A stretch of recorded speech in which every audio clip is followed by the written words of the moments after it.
بسم اللہ الرحمن الرحیم، السلام علیکم ورحمۃ اللہ۔ پاکستان کے اندر بڑھتی ہوئی اس وقت سیکورٹی سچویشن وہ اسٹیبلشمنٹ کے لیے بڑی کنسرن بن چکی ہے، بہت بڑا کنسرن بن گئی ہے، کیونکہ اسٹیبلشمنٹ نے تو سوچا نہیں تھا کہ یہ گورنمنٹ آئے گی تو اتنی ناکامیوں کا ایک ٹوکرا جو ہے وہ لا کے تو ان کے سر پر لا دے گی، ان کے سر کے اوپر لا کے رکھ دے گی، اور اس کی وجہ سے پاکستان جو ہے وہ اس قدر تباہی اور بربادی کی طرف چلا جائے گا اور سیکورٹی سچویشن اتنی بگڑ جائے گی۔ یعنی گورنمنٹ ہوتی ہے، حکومت وقت ہوتی ہے پولیٹیکل سچویشن کو ہینڈل کرنے کے لیے اور پولیٹیکل معاملات کو بہتر کرنے کے لیے، اکانومی کی صورتحال کو بہتر کرنے کے لیے حکومتوں کا یہ کام ہوتا ہے، ریاست کے اندر آ کے، ملکوں کے اندر آ کے وہ معاملات کو بہتر کرتے ہیں۔ لیکن اس حکومت نے آ کے کیا کیا؟ اس حکومت نے آ کے جو بچی کچھ کسر تھی وہ بھی نکال دی، پورا کا پورا بالا نکال دیا انہوں نے، بالے نکال دیا، ملک کے جو ہے وہ انہوں نے پورے کے پورے پلر ہلا دی، اس کی جڑیں کھوکھلی کر دی، اور انہوں نے ریاست کے تمام پلرز اور ریاست کے جو ادارے ہیں ان کے اوپر حملہ کر کے ان کو اپنے کنٹرول میں کرنے کی کوشش کرنے کی خاطر تباہ و برباد کر کے رکھ دیا۔ اور آج سیکورٹی سچویشن اتنی بگڑ چکی ہے کہ آج خیبر پختونخوا سے لے کے بلوچستان تک ہر جگہ کے اوپر حملے ہو رہے ہیں اور عام پاکستانیوں کو نشانہ بنایا جا رہا ہے، ان کو ٹارگٹ کیا جا رہا ہے، جس کی وجہ سے اسٹیبلشمنٹ بڑی پریشان ہے۔ تو ایک طرف جنرل عاصم، دوسری طرف جنرل عاصم ملک جو کہ DGI ہیں، اور تیسری طرف پرانی اسٹیبلشمنٹ DGI جنرل عاصم غفور، ان کے مشورے، ان کو یہ بار بار سمجھایا جا رہا ہے، بتایا جا رہا ہے، کیونکہ بلوچستان کے متعلق اگر سب سے بہتر کوئی شخص جانتا ہے تو وہ جنرل عاصم غفور ہے، جنہوں نے بطور کور کمانڈر بلوچستان کے اندر کام کیا، اور بلوچستان کے اندر دیکھیں کتنا بڑا واقعہ پیش آ گیا، کتنا بڑا واقعہ ہوا۔ BLA نے اس کی ذمہ داری لی، ایک مسافر ٹرین کو ان لوگوں نے یرغمال بنا لیا، پکڑ دیا، اور اس کے اوپر تقریباً 300-400 بندہ۔ اب یہ کوئی چھوٹی بات ہے، یہ کوئی چھوٹا واقعہ ہے؟ آپ اسے اندازہ کریں کہ ملک کی صورتحال کتنی بگڑ چکی ہے۔ دیکھیں یہ چیزیں ایک اچانک راتوں رات نہیں ہوتی، اس کے پیچھے پوری ایک بیک گراؤنڈ ہوتی ہے، پوری کہانی ہوتی ہے، ٹائم ہوتا ہے، آپ نے چیزوں کو آہستہ آہستہ بگاڑا ہوتا ہے، اور بگاڑ کہاں سے پیدا ہوا یہ آپ سمجھیں۔ یہ معاملہ اتنا گمبھیر جو ہو گیا ہے، اتنا سنگین ہو گیا ہے، اور چیزیں اتنی خراب ہو گئی ہیں، یہ راتوں رات نہیں ہوئے۔ کہاں سے خراب ہوئی؟ بات یہ ہے کہ جب عمران خان کی حکومت کو نکالا گیا 2022 کے اندر، وہ تھا نقطۂ زوال، جس کو نقطۂ زوال کہتے ہیں، کہ بازیچہ اطفال دنیا ہے میرے آقے، ہوتا ہے روز شب و روز تماشا میرے آقے، یہ غالب کا شعر ہے۔ دیکھیں یہ ان لوگوں نے جو نقطۂ زوال شروع کیا ہے، یہ تو انہوں نے سمجھا ہوا تھا کھیل تماشا، انہوں نے تو لگایا ہوا تھا کہ کھلواڑ کرنا ہے ہم نے، اور ملک کے اندر جو ہے وہ تباہی بربادی پھیرنی ہے۔ انہوں نے تو سمجھا تھا کہ یہ بالکل بچوں کا کھیل ہے، ہم عمران خان کی گورنمنٹ نکالیں گے اور ادھر ہم بیٹھ جائیں گے، اور اس کے بعد وارے نیارے للے تللے یاشی پروگرام، لوٹ مارا حلوہ مانڈا سب کچھ شروع ہو جائے گا۔ ان کو اندازہ نہیں تھا کہ یہ ریاست اور حکومت چلانا یہ کوئی بچوں کا کھیل نہیں ہے، یہ کوئی تماشا نہیں ہو رہا۔ جو انہوں نے سمجھا تھا، جو غالب کہہ رہا تھا، غالب آج سے کئی 100 سال پہلے ان کو سمجھا گیا تھا، بتا گیا تھا، چلے آپ عمران خان کی بات نہ مانیں، آپ کسی اور شخص کی نہ مانیں بات، اور غالب کی تو بات مان لیتے، اس کے شعر و شاعری تو بڑی کرتے ہیں، سنتے ہیں، اور تقریروں کے اندر بات کرتے ہیں، بیان کرتے ہیں، لیکن اس سے سبق حاصل کر لیتے، کوئی عبرت حاصل کر لیتے، کوئی عبرت پکڑ لیتے۔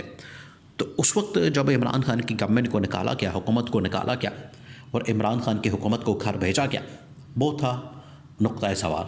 وہاں سے پھر معاملہ بگڑنا شروع ہوتا، اور آج 3 سال تقریباً ہو چکے ہیں اس معاملے کو، آگے آ رہا ہے اپریل 22 میں گیا، 22، 23، 24، 25، تو یہ تقریباً کچھ چوتھا سال، 3 سال مکمل ہو کے چوتھا سال چڑھ جائے گا۔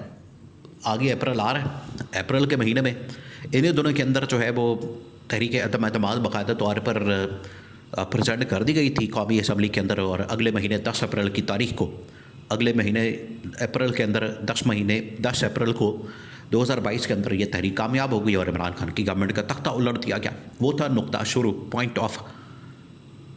پوائنٹ آف جیسے آپ کہہ لیں ڈسٹرکشن، وہاں سے شروع ہوتی ہے، اور آج جو ہے وہ اتنی تباہی اور بربادی ہو چکی ہے کہ ملک کے اندر حملے، ملک کے اندر خودکش حملے، ملک کے اندر دہشت گردی کے حملے، اور ان کی جانب سے یرغمال بنایا جا رہا ہے ملک کو، ٹرینوں کو، اور پتہ نہیں کیا کیا۔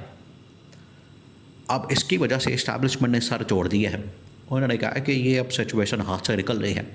یہ وہی والا مسئلہ، دیکھیں یہ اب چیزیں آپس میں جڑ گئی ہیں، جو عمران خان ان کو پاکستان کے حالات و واقعات کے بارے میں کیا کہتا تھا. جو عمران خان نے 3 خط لکھے, لوگوں نے یہاں پر مذاق اڑایا.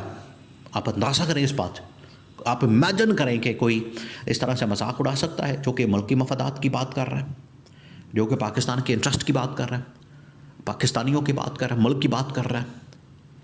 حب الوطنی کا ثبوت دے رہا ہے جیل کے اندر بیٹھنے کے باوجود. ورنہ جو شخص جیل کے اندر بیٹھا ہو, شریف خاندان, زرداری خاندان, آپ اٹھا کے دیکھ لیں, یا تو وہ لسٹیں اندر سے بھیجتے تھے صبح کے وقت ناشتے کے اندر پاوے اور حلوہ پوڑی اور اس کے اندر جو ہے وہ کھدے اور نہاری اور پتہ نہیں کیا کیا, دوپہر کے اندر بریانیاں اور قیمے والے نان, اور رات کو جو ہے ان کی چائے پروگرام اور باقی پتہ نہیں اس طرح کی چیزیں, یا پھر ڈیل کرنے کی باتیں ہوتی تھی اندر.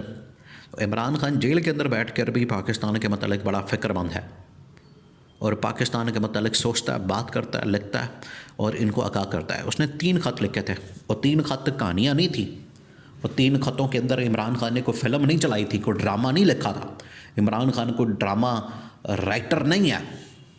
عمران خان نے ملک کی مفادات کی بات کی تھی, اور عمران خان نے اس وقت کہا تھا کہ فوج کے اوپر بڑے خطرناک حملے ہو سکتے ہیں, فوج کو ٹارگٹ کیا جا سکتا ہے, اور اگر یہ خلیج عوام اور فوج کے درمیان قائم رہتی ہے تو یہ ملک کے لیے بڑی خطرناک ہے, ملک کے لیے بڑی تشویشناک ہے. یہ عمران خان نے آگاہ کیا تھا. تو آج دیکھ لیں, بنو کینٹ کے اوپر حملہ, اکوڑا کھٹک میں ایک انتہائی اہم ترین ذمہ دار مذہبی اسکالر شخصیت کے اوپر حملہ, پھر عام لوگوں کے اوپر حملہ. یہ تمام چیزیں کیا بات ثابت کرتی ہے, کیا چیز ثابت کرتی ہیں؟ یہ تمام چیزیں یہ ثابت کرتی ہیں کہ ملک جو ہے سیکیورٹی کے حساب سے بدترین صورتحال اختیار کر چکا ہے. اب آ جائیں اس کے حل کی طرف. حل کیا ہے؟ آخرکار حل بھی تو نکالنا ہے. حل یہ ہے وہی عمران خان نے جو دیا تھا کہ ملک کے اندر سب سے پہلے پولیٹیکل سٹیبلٹی قائم کی جائے. عوام اور فوج کے درمیان جو اس وقت خلیج اور دراڑ پڑ چکی ہے, اس کو کم کرنے کے لیے پاکستان کی جو فوج ہے وہ 2 قدم پیچھے ہٹے, بیرکوں میں واپس آئے, یا پھر کم از کم اپنے آئینی قانونی حدود کے اندر واپس چلی جائے, جو ان کا کردار ہے, رول ہے, اس کے اندر واپس چلی جائے. اور تیسرا یہ کہ ملک کے اندر نئے انتخابات کروائے جائیں, ملک کے اندر فریش انتخابات کروائے جائیں, الیکشن کروائے جائیں, اور وہ پھر گورنمنٹ آ کے پالیسی بنائے. یہ کہتے ہیں کہ عمران خان نے پالیسی بنائی اور آج ہمیں اس کا خمیازہ بھگتنا پڑا. تو جنرل باجوہ نے اس کا جواب دے دیا تھا کہ وہ پالیسی بنی تھی, پورے ریاست کی جانب سے بنائی گئی تھی, عمران خان کی جانب سے نہیں بنائی گئی تھی. اس کے اوپر خیر عمل درآمد نہیں ہو سکا. تو ان کو سمجھنے کی ضرورت ہے. تو ایک پالیسی بنانے, کنسنسس بلڈ اپ کرنے کی ضرورت ہے تاکہ ملک کو ان خطرات سے بچایا جا سکے.